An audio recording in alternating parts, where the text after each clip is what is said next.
In a song by Shally Poppy featuring Odumodu, Odumodu sings, if she knows, who go pay for a wig and handbag? Hello everyone and welcome back. Today we're going to be exploring an essay that I wrote in Feb, which looks at the nature of transactional sex and relationships in Nigerian society. I'll be using the term sex and relationships interchangeably, by the way. First of all, I want to preface this video so that I don't have to continuously qualify my points during the video and in the comments by categorically stating that there are women in Nigeria who make wealth by themselves. Without a man involved, yes, there are women who make money. But this video specifically explores the nature of transactional relationships and hypergamy. Just so you know, I'm just putting it out there. So there's no need to comment that women can make money without a man and that exists. I know that. So that song by Shally Poppy and Odumodu was quite controversial, understandably so. Many women detest it. Some say that they won't even listen to it. If it comes on, they're gonna change it, which I totally understand. The lyric in and of itself was demeaning. At best, it was a very skewed attempt to speak on relationships, but it wasn't done so in a way, neither do I even feel like it was intended to provide any kind of depth, of course. For all intents and purposes, it probably just was an inflammatory lyric. End of. But of course, as you know, we love nuance here. So today I'm going to explore the context behind that lyric and just provide a bit of nuance and a bit of depth, hopefully. The reality is there are corners of society where transactional sex and relationships is extremely rife, and this is where you will find men being leveraged in order to provide financial assistance or material goods. And this is a consequence of what happens in an environment whereby economic precarity, patriarchal structures, and materialistic aspirations intersect frequently. And again, as a result of that, it becomes quite embedded and entrenched in certain corners of society. Also, it's not just women that engage in this kind of behaviour, men do so too, but it does seem that women do so a lot more. And my argument is actually that Nigeria provides a very fertile ground for these transactional relationships to flourish. And this is indeed because women are often commodified, and a lot of the time their value is tied and linked to men. And again, when we speak in terms of economics and finances, research does reveal to us that women in Nigeria are more disadvantaged than men. I've spoken about this in some depth, and this causes a lot of issues in so many different ways that we actually tend to overlook because they seem so mundane. Let's take, for example, the systemic barriers when it comes to economic independence for women. There are disparities when it comes to equal access to wealth and land ownership, and of course there is just a general broader exclusion from opportunities in comparison to their male counterparts. And these type of inequities are really interesting, especially when you start to consider how they manifest when it comes to relationships. Arguably, it does force people to choose partners based on resources and access to wealth and opportunities. A partner who can provide financial support does become quite attractive. It's kind of like a lifeline. So it makes sense to partner up with them, granted they like you.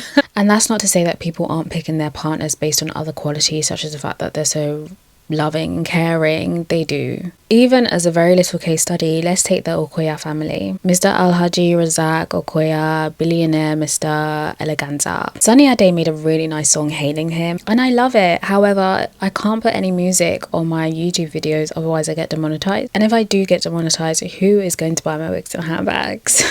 Anyways, the family has become quite visible on social media thanks to their son. I forgot his name. I'll probably put like a clip of him somewhere. That's what we repping for real, like the Nigerian culture, Eleganza, Okoya, the name, the family name, because we're a dynasty. We're gonna be here. Even my kids will do whatever they're doing, and their kids will be nepo babies doing whatever the fuck they're doing, and hopefully that's the goal. That's what we're praying for. So you know, that's the vibe. If you're currently online, you would have seen him. He made a song in December which was interesting as well. His presence as a billionaire's son has, you know, gained quite a lot of momentum and attraction. You know, people online love wealth, money, materialism. So although my point isn't even about him, it's actually about his mother. So his mother is the youngest wife of his father. His dad is Muslim, so he absolutely exercised his right to polygamy. The youngest wife in question here goes by the name of Shade. She's very close to 50 now, and she's very, very glam. According to sources, she married Mr. Eleganza at the age of 21 when he was 59 years old. And if I'm correct, I believe that she did not come from any kind of wealth herself. And for me, this is a clear example of hypergamy, which we will dive into much later. So while I recognize the economic and financial issues that factor into the nature of a transactional relationship, I do want to make a very clear point that this is not the only reason why these type of arrangements or dynamics exist. It isn't just a creature of survival. People aren't just dating wealthier men or men who can provide stuff for them because they only have 10 kobo left and they don't know how they're going to eat dinner. For some, it really is just about desire and the acquisition for material goods that they can very much live without. The Lady Dior, the bust down, the Chanel. For some, it's not just about romance, it's not about chemistry, for whatever reason that may be. No beautiful girl needs cheap guys. Do you understand? If not 500k, then he's cheap.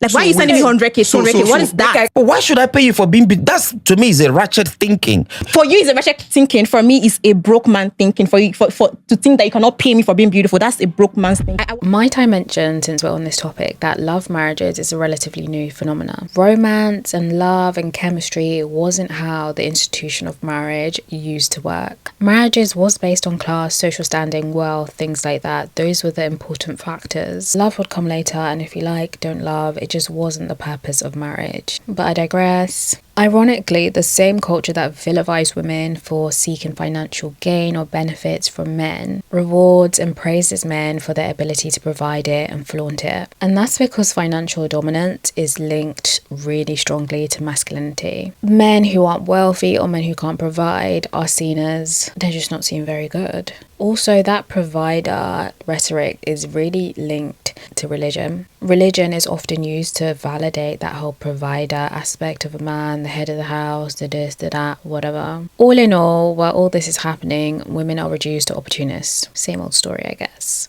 Why men are against feminists is because, according to the Bible, there is division of roles.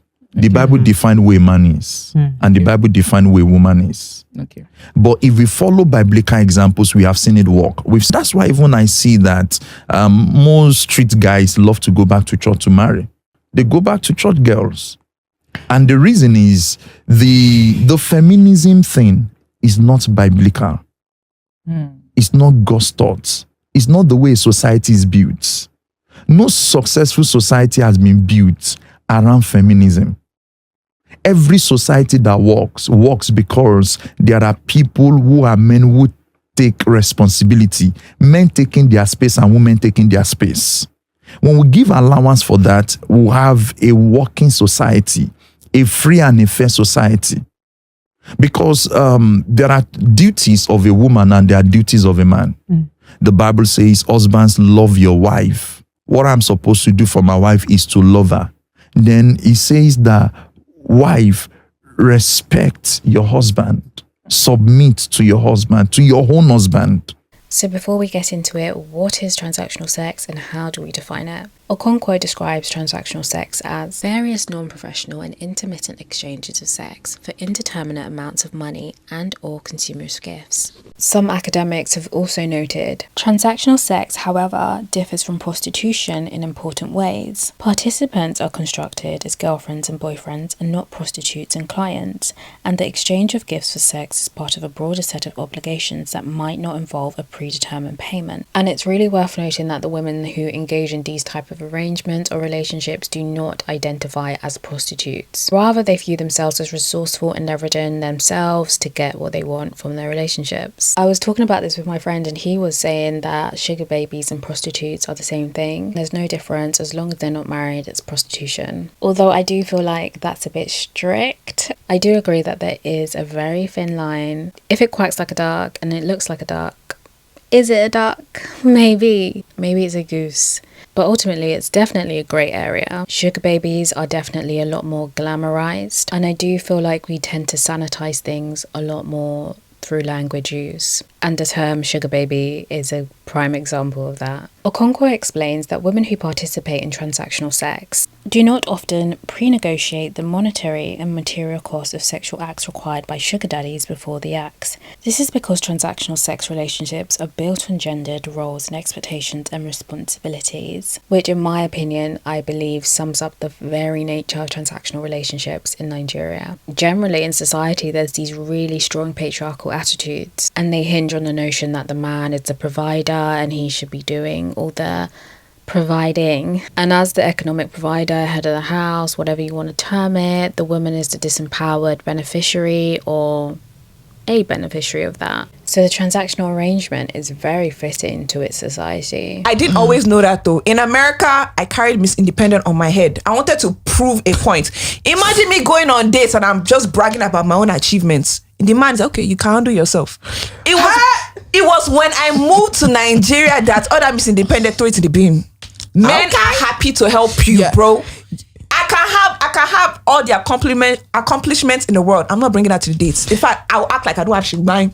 Do you get? And men are just willing to invest. I will have intellectual conversations here and there, and you'll be willing to invest in my business. But being dependent on a man is still attractive in this country. No matter how they say you're a gold digger, they still like that shit. Yeah. And I guess just to qualify this discussion as well, the whole concept of transactional sex in relationships is not exclusive to Nigeria. That's not the only place where it's done. Women and men all over the world engage in these type of relationships. They leverage them as a means of accessing resources and social status. But I do argue that these arrangements are less pronounced in the global north. I believe this is largely due to cultural differences and systemic differences. In the global north, I believe there are stronger safety nets, more access to opportunities for women, and more progressive gender policies on a whole. And as a result, I believe that reduces the need for men in order to access resources and opportunities. Women in places such as the UK and the US are more likely to benefit from systems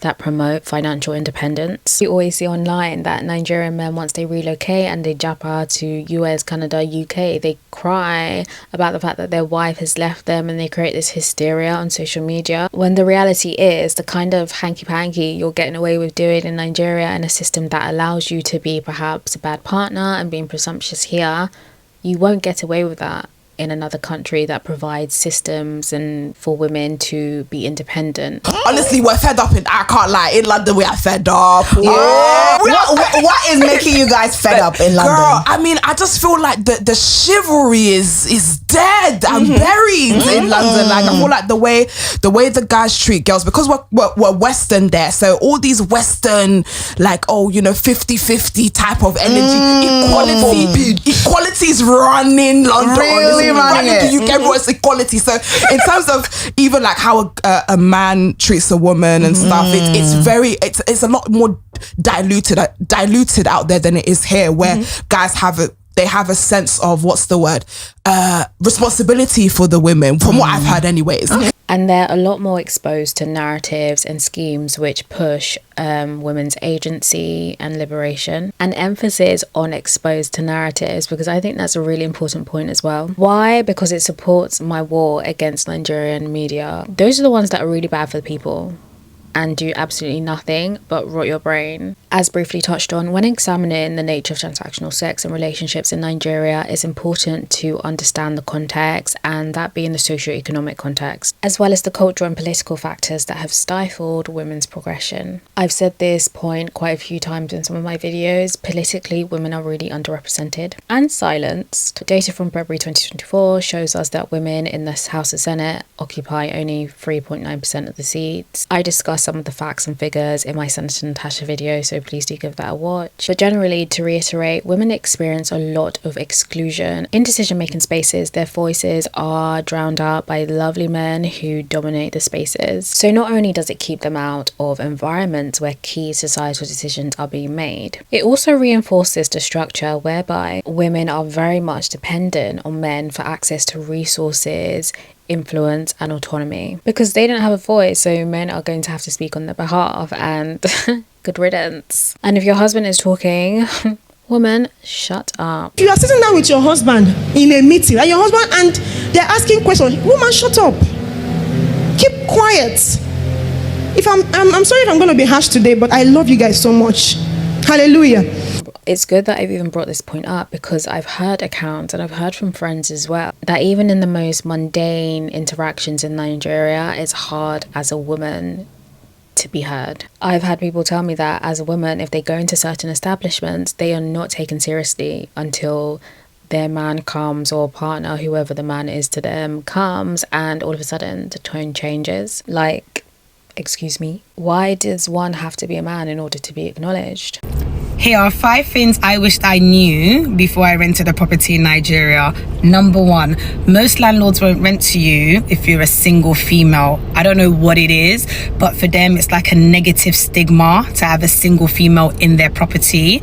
So my advice to you is, if you have any male friends, when you go and view a property, you could either take them with you or be on the phone with them and act like they're your husbands and just be like, oh babe, what do you think about this? Oh, I found the property for us and the kids. And then let the agent hear you continuously when you're saying all these things, because it helps when he goes back and he's like, you know, giving your profile to the landlord, and that would just help with all the back and forth of like, oh, you're single, I don't want to rent to you. And to be honest, that is one thing I do enjoy about the UK, man or woman, you are going to acknowledge me, especially as a customer or if I've come for a service. In addition, despite accounting for nearly half the labour force, women disproportionately represent a large chunk of the country's impoverished population. According to data, 60% of girls are absent from secondary school. ActionAid also highlighted the gender wage gap, with women earning 45% less than men in similar roles. As sociologist Judith Stacey explains, patriarchy is a system of social stratification and differentiation based on sex, which provides material advantages to males while simultaneously placing severe constraints on the roles and activities of females. Okay, so through my work, I've realised that there's no discussing Nigeria without talking about the colonial era. Nigeria and colonialism 5 and 6. You can't even dive into its landscape and all the nuances and all the nitty-gritties without even acknowledging how significant the colonial era was and even still is. In fact, quite literally, there is no Nigeria without colonialism. Colonialism produced Nigeria. I think in perhaps every single video I've even covered touches on it. So through colonialism, Nigeria adopted the Western idea of patriarchy and also capitalism. The colonial rule dismantled pre-existing systems and prioritized a system that values patriarchy and capitalism. These two systems are both exploitative and interdependent, and they reinforced unequal power dynamics by assigning value to men and women based on socially constructed ideas of gender. The discussion regarding gender binaries is quite topical. I feel like it has been for a number of years, and it's generally agreed amongst academics, particularly African academics and those very well versed in African culture, that for the longest time, gender was never a strict construct. The strict ideals of what it means to be a man or a woman, a lady, a gentleman, was imposed by the Westerners. If we take Yoruba culture, for example, women were never just relegated to domestic roles. They never just resigned themselves to being indoors and cooking and just doing domestic stuff. They played an integral role in society, and they did routinely take up high positions. Women will be aloja, wolijoye, they could be the head of the marketplace, they can take on chieftaincy titles. It varied, but generally my point is women had meaning beyond just being a domestic goddess. So academics argue that the colonial administration leveraged the difference between men and women in Nigeria to construct and implement policies governing their participation in the public and private spaces. Such policies curtailed women's economic participation and indeed relegated them back to the domestic sphere. Interestingly, the colonial rulers also introduced a dual education system, and this is where it becomes quite, I don't know, maybe sinister. This system institutionalized gender roles. Men were groomed for roles within the colonial administration, while women were funneled into domestic training. So men were involved and associated with more productive, money-based kind of labor, while women, again, domestic and reproductive work, and that kind of marked the genesis of them being quite subordinate in society. So it's clear that not only does capitalism rely on these gender roles to function, it actively propagates them to maintain a system that disadvantages women. And we see this manifestation in inconsistencies in areas such as unequal wages, unequal access to education and employment. Okonkwo expresses, the patriarchal gendered roles and expectations of everyday life seep into capitalist workplaces to reinforce workers' covert and overt assumptions about the suitability and capacity of each sex to perform monetized, productive and non-monetary reproductive work. So essentially what is being said is that capitalism consolidated the patriarchy in Nigeria by promoting economic male privilege while disenfranchising the ladies. And this created exactly what we're even discussing now. A large proportion of women relying on men, be that their lovers, fathers, brothers, uncles, whatever, for access to resources. As captured by another academic, the role men play became not only valued but also prestigious.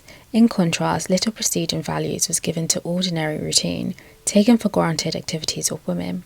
This marked the genesis of female minority status in society. Life in contemporary Nigeria is important again to ground this discussion. The country is very much characterized by the haves and have-nots. It is a country filled with hardship and filled with poverty for many, many people. I feel like there's sometimes a bit of cognitive dissonance and resistance to actually acknowledge the fact that a lot of people, the majority of people, are living in poverty in Nigeria. I've seen people wanting to gloss over it or provide good PR, but Nigeria does not deserve good PR when we're talking about poverty. And it's really not fair to deny that just because some people live on Banana Island or there's rich people. With over 60% of the population living in poverty, the wealth gap is undeniable and the consequences are also devastating. We have the wealthy elite, the ruling classes, many of whom cannot trace the source of their wealth, and there's just this general indifference to the suffering of the rest of the people. Your Nigerian elite are shielded by their privilege and emboldened by a system that benefits them and them only. And they remain quite apathetic to the inequalities and suffering that they witness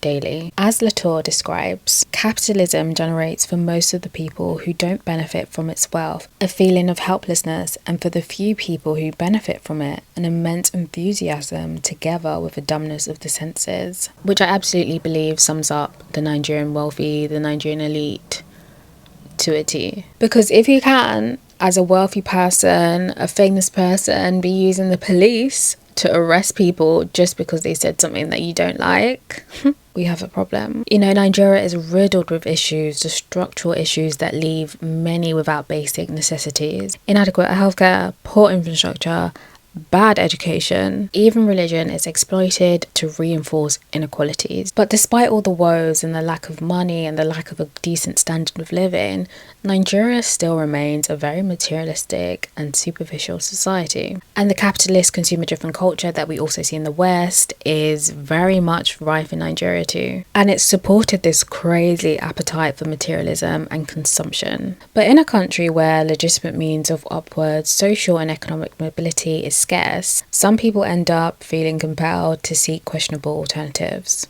A lot of people are seeking prosperity one way or the other. And these aspirations of wealth and prosperity are very much bolstered by religious institutions, which disingenuously champion ideals of wealth and success. I explore these themes in an article that I wrote for the Africa Center in New York, titled The God of Money in Modern Day Nigeria, Wealth, Power and Morality. And I write about how wealth is placed on a pedestal. Undeniably, that's probably one of the most important things you can be in Nigeria. Wealthy. Being wealthy does in fact grant a person dignity in a society that would absolutely strip you of any type of dignity if you didn't have money. To quote myself, to be wealthy in Nigeria is not only to be protected from hardship and elevated from it, but also to inhabit a realm of privilege that often enables impunity. In my article, I also interrogate megachurches and the nature of prosperity preaching, and how it's also contributed to the general moral decay in society that we see. In doing so, I write, the modern day Nigerian prayer is to be wealthy. The theology of prosperity gospel normalizes greed and excess. It provides moral cover for wealth accumulation and discourages critical discourse of the system. Within the prosperity gospel economy, the ends justify the means, and those who succeed are seen as inherently blessed regardless of how they acquired their wealth, while those who suffer are urged to pray harder. The siege of unemployment is over in your life. The siege of business, frustration, stagnation, and failure is finally over. So back to the topic, I argue that the pressures of poverty, consumerism, patriarchy has given rise to transactional sex, relationships, and also epigamy, which of course can be seen as a strategy for survival and upward social mobility. And Nigeria's stratified society places a lot of importance on wealth and status as a means for respect. Being seen as someone with a high social standing, wealthy, affluent, important, it can open a lot of doors for better treatment, opportunities, connections, and social merit. So for some women who don't already have this, aligning themselves with men or sugar daddies can be seen as the most logical way to navigate a system which has denied them this access. I'm available to marry a man that has 6 wives. Because I just want to be comfortable. I'm coming from a poor background, so I cannot end up in a poor home. I'm living in a 2-bedroom flat. I cannot marry a man that lives in a room and parlor self-contained. It's not possible. I must marry somebody that has a house of his own. Oh, you get house of your own? I'm working towards it. I need to marry a man that is better than me. I cannot marry a man I'm better than.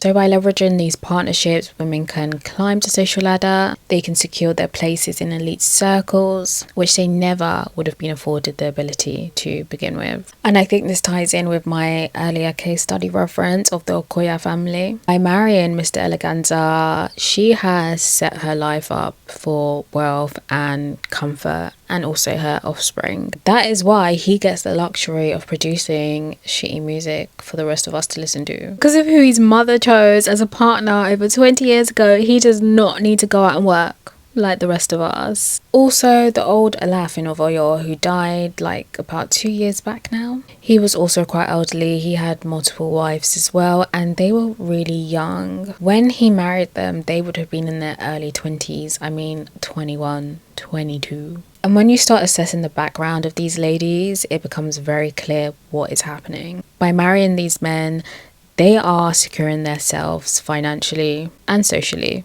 I guess the nuance here is that these relationships have been validated by marriage, which kind of just makes them a lot more palatable to society, despite the age gap. But ultimately, the effects of these financially uneven relationships absolutely shapes how gender is perceived in Nigerian society. And that is for some men who are emboldened by their patriarchal privilege and financial status, tend to perceive women as objects or assets to be acquired, controlled maybe physically, financially, and it's significantly worse when they are the sole breadwinners. And on the other hand, you may find some women who value men based on their financial capacities as opposed to their character and value, which in my opinion is also quite dangerous. Regina Daniels is a good example for women who dated, or married rather, a very wealthy older man. I believe she's like a 5th or 6th wife. My friend actually believes that she was pimped out by her mother. So finances aside, back on the point of materialism, it would be reductive and disingenuous to frame this discussion as a result of just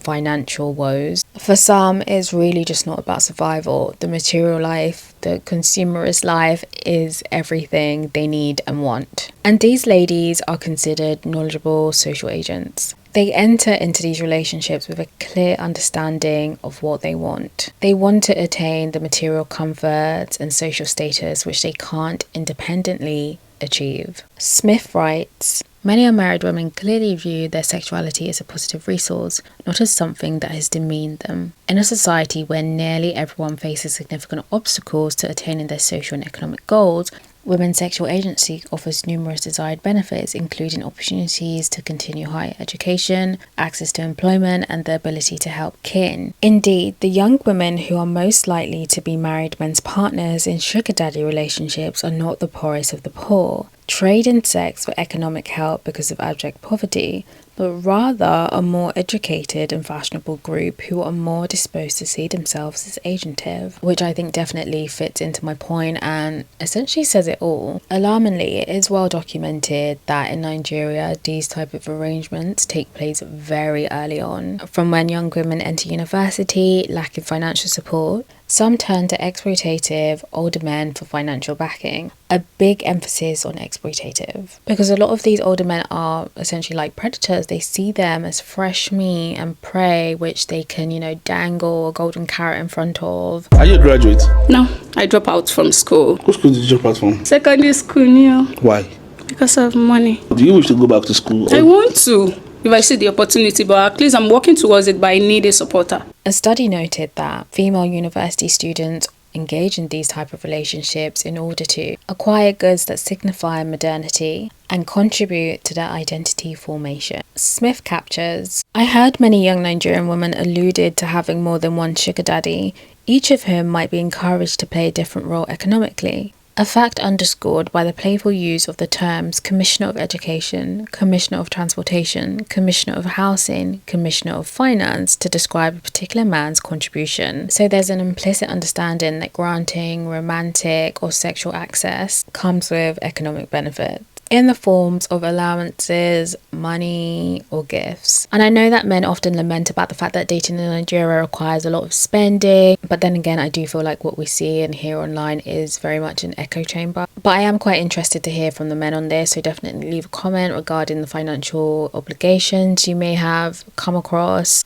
Are you being billed to death in exchange for love and romance? Talking to know last more than one day. I dey bill you for if you talk to me for morning, I dey bill you for evening. If you know fit, you could go. There's no time. I don't have time. I'm stressed. Life is stressing me already. Don't come and add to my own. If you talk to me for morning, if you take my number for morning, I bill you for evening. If you know fit, you will just go. Are you billing because you're hungry? No, I'm not hungry because I'm beautiful. You saw me with a good wig. So I should pay you for being beautiful. Exactly. You should pay me every day for being beautiful. It's not easy to be beautiful. Do you know how much skincare costs? No. Funnily enough, the Burna Boy saga, the Burna Boy and Sophia thing came after I wrote this, and I felt like that's very much on the money. So for those who missed it, Burna Boy and this lady Sophia, who's this Nigerian social media girl, baddie, influencer, were caught up in this controversy online in February. And to kind of summarize it was basically this sex for a Lamborghini kind of arrangement. Rishi inshallah, in the words of my people. So Sophia met with Burna Boy and she delivered. However, he did not fulfill the end of his deal according to the story. Sophia did not receive her Lambo from Burna Boy. I'm not being funny, but I actually don't believe Burna Boy is the type of person that will actually deliver on something he says he will do. He doesn't come across as someone who's genuine, which is funny because I've also written about him. I've written about him discussing the fact that I do feel like he's very superficial and fake, but in a different manner, more in terms of the fact that the whole Fela Kuti kind of style is just commerce, absolute commerce, and he doesn't actually care about the plight of the masses. I've also done a small video essay on that on my TikTok. But then again, I do listen to his music, but as a person, why did you shoot that guy, allegedly, in Cabana? Mind you, I have an eyewitness on the night, and she can testify that he indeed let off a gun. Moving on. So when we consider the whole aspect of transactional relationships, it can't be viewed in isolation. It does need to be considered in its broader social context and also global context. We're currently situated in a very consumerist world. It's consumption, consumption, consumption. Materialism, luxury, wealth is constantly being advertised to us in various different mediums. It's almost seen as the ultimate life goal. It's very aspirational. Social media, your TikTok is constantly amplifying the ideas of wealth as well. The holidays, the clothes, the homes, the cars, the this, the that. Even trends like quiet luxury, soft life, they're materialist trends which has turned wealth into something very aspirational, and it's made it an identity, and very much so it becomes a thing where what people have is who they are, and that's what they're known by. I used to read quite a lot of self-help books, and one of my favorite books was by a writer called Eckhart Tolle, and he spoke about the ego and how the ego is very superficial, and the ego is the one that wants to consume a lot, and everything is just about outward appearances. And the ego tells one that the more I have, the more I am. And personally, when I find myself caught up in consumption or wanting to acquire very material things at times, I sometimes tell myself the more I have, the more I am, which is me basically catching myself and telling myself that that's actually what the ego tells you, the more I have, the more I am, but that's not true. Your value is not based on your acquisitions. It's not based on all the material things you acquire, the wigs, the handbags, the cars. That's not you. So the more you have isn't the more you are. That indeed is the lie. But of course, capitalism tries to tell you that if you buy this and you get this, you're a better person, you're this person, which isn't true. So with all this social consumerist conditioning that we're experiencing, in a country where the average monthly salary is 30,000 naira, the ideals of luxury, soft life and consumerism becomes very strained. So for those navigating these struggles, the next feasible option may be to partner up with someone that has economic leverage. And through the various media forums, the notorious podcasts, they're always reinforcing the idea of dating up, money this, money that. It's just constant. And you now do something stupid, like send me a stupid amount, like 5K. Or 10K. It's those narratives are constantly regurgitated on social media and also in Nollywood. I just want my money back. Which money? You lie. You lie, Mr. Albert. You can't win on that. Even if you involve the police, I'll win this case. You're right. You gave me money to buy tickets. I used it for something else. What I use it for is none of your business. Put your eyes on the Osimiriatatas. Those we call the sea never dries. Their pockets are always full. I would recommend watching my Nollywood video if you haven't already. I'm currently editing and I really wanted to drive home the point that Nigerian women in most ordinary scenarios are bringing in cash into their households. When you think of the marketplace, when you think of hairdressers, when you think of different service providers as well, they're usually women, many of whom will be married. It's sometimes glossed over or not really discussed much that they do contribute to their households quite significantly and even sometimes on par or even above their partners. One thing that I can identify is that a lot of men, because of the ingrained patriarchal attitudes and things like that, they don't want to feel subordinate financially. So if their partner is bringing in a significant amount of money or even more money than they are, it's going to have to be a hush-hush thing. That's not going to be paraded and praised and said out loud for everyone else to know.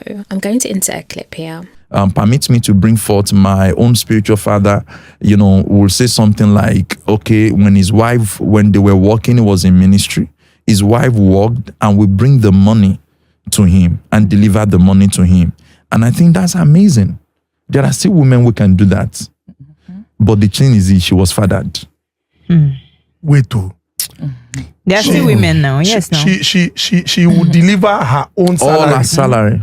All her salary. Yes. Not for 1 month, not for 2 months, not for 1 year. And you attribute that to the fact that she was properly fathered. She must have been fathered. While he tries to present it in all this flowery and prophetic language, what's actually happening here is that the woman is relinquishing her economic power, financial power to her spouse in the very name of leadership, head of the house, blah, blah, blah. So by doing that, she essentially will be granting him financial power to do with the money how he sees fit. It may work for them, but it's still problematic. And again, in my very humble opinion, it's very manipulative that Pastor Biodun phrased it that way, and he made it seem like something graceful and noble, very crazy. And I appreciate the fact that a lot of what I discussed was looking at it at the perspective of women and their behaviours in the dating scene or relationship scene or whatever it is. Ultimately, Odumodublvck's lyric is rooted in misogyny, but the thing is, people don't ask why enough. People hear that lyric and they'll say that Odumodublvck's misogynistic. Yeah, he is. But why? What is causing him to be misogynistic? What emboldens him to say such a thing? The moment we start asking why is the moment when we can start challenging the system properly. Also, that girl on the Honest Bunch podcast saying that she should be paid because she's beautiful, that video is absolutely hilarious. She probably doesn't even know why she's saying that. I guarantee you that she probably doesn't really have anything substantial to kind of substantiate what she's saying. She's probably just heard it through friends and people and online that for whatever reason as a woman she should be paid. She doesn't know why she's saying that. Whilst I believed that she was absolutely absurd and ridiculous for saying that, don't get me wrong, I do love me a bit of chivalry. Make no mistake, I love me a cheeky gift. Okay, final thoughts. Normalization of transactional relationships and this need for an exchange will inevitably contribute to the degradation of women in public and private spaces. It reinforces the idea of dependency on men. There ought to be more discussions which include pathways to financial independence. It's also a very fertile ground for Nigerian incels to breed, and also the Nigerian manosphere. And these are the men who feel very excluded, and there's a lot of resentment by them because they feel like they don't have access to women. And those women particularly are those who want certain things such as financial support. And with these particular groups of men, their feeling of exclusion creates this sense of inadequacy for them. And this kind of rejection and shame is weaponized against women. And then they collaborate online and start spewing this whole vitriol against women when they don't like something. They're just generally a very unhinged and bitter bunch. All in all, to sum up, the intersection of patriarchy and capitalism underpins the nature of transactional sex and relationships in Nigeria. Those without independent access to resources may use sex as a means to secure them, be that for survival or because they just want luxury. However, in direct response to Odumodublvck, it's important to understand that the primary driver to these type of relationships is due to a system that perpetuates it. And for progress to be made, these systems actually need to be dismantled. But the sheer fact is, a lot of men won't like that. Because if these systems are dismantled, who's going to bolster their ego? Nobody. Thank you so much for watching. Please do let me know your thoughts in the comments as always. Don't forget to like and subscribe. Please subscribe. You can also keep up to date with me on Instagram. I usually link things like my writing there. I hope you found this video useful, and I shall see you in June.